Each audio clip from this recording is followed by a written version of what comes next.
When it comes to buying a smartphone on a budget, there's always been the question of getting an older flagship versus getting a newer budget smartphone. So I've been using the Galaxy S7 for the past week or so, really seeing what it can and can't do, and honestly, it is easily one of the best budget smartphones you can get right now. The first thing is portrait mode, and believe it or not, it actually works surprisingly well.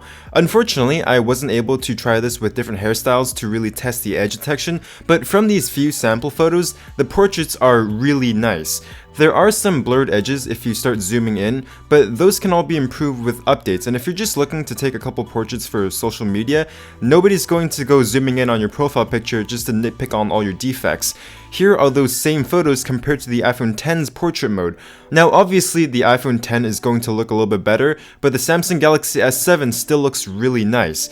So how the blur strength works is that the further away your subject is, the weaker the blur, and this was a little bit tricky because the camera on the Galaxy S7 is relatively wide angle, which means you're going to have to go up really close to your subject if you want really strong blurring.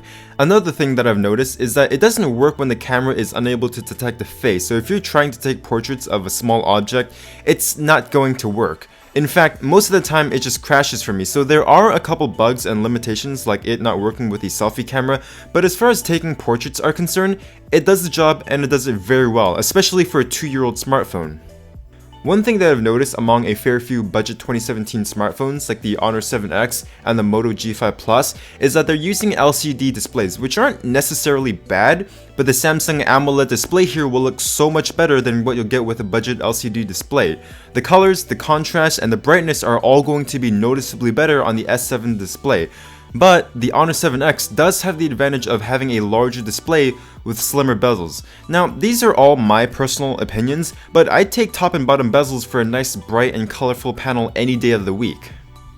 The Galaxy S7 has also dropped in price by a lot, and if you're willing to go the used route on eBay or Craigslist, you can find some S7s going for around $150 to $200. Or if you're looking for the S7 Edge, you can find them for around $200 to $250, which is still really good, all things considered. There are some really nice phones like the OnePlus 5T, which goes for around $500, but I feel like the S7 offers everything you would need for a reasonable price. Yes, going with the Galaxy S8 or the OnePlus 5T will give you a little bit better battery life, a larger display, better cameras, faster performance, and the whole deal, but if you're on a budget and you want to get the most out of your money without paying for things that you don't need, then the Galaxy S7 is your best bet. One thing to note is that the only thing I didn't like about this phone is the performance. It's not slow and unusable, but it's definitely not as quick and responsive as some 2017 flagships. So what I did was I disabled the quick launch for the camera app to make the home button a little bit quicker, and I also increased the animations to double speed, and now the phone feels on par with most 2017 flagships, which makes it almost impossible for me to recommend anything more than S7 Edge to anyone on a limited budget.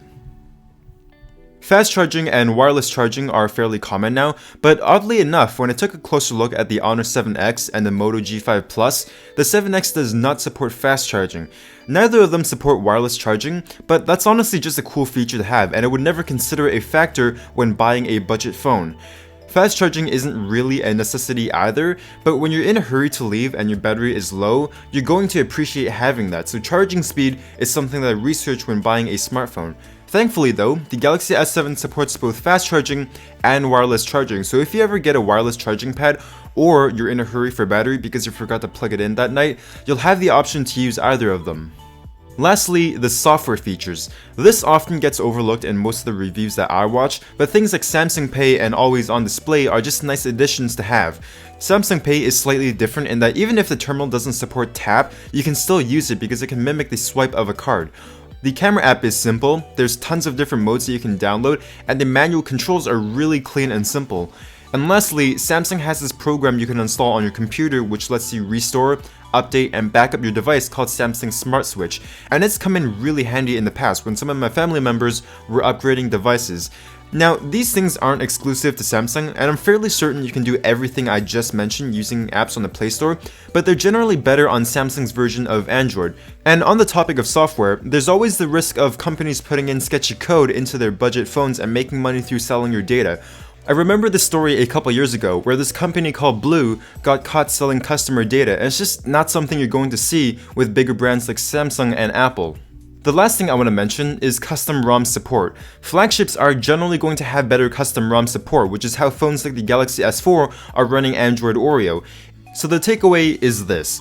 Buying older flagships like the Samsung Galaxy S7 generally is a better value compared to buying the latest budget smartphone. There is the advantage of better battery life if you go with a newer budget smartphone, but I mean that's really about it. Things like the camera, the screen, and the software are all generally going to be better on a flagship device. So that wraps up this video. I hope you guys enjoyed it and I hope you guys found it useful. If you did, a like would be much appreciated. This is Infinity Labs and I will catch you guys later.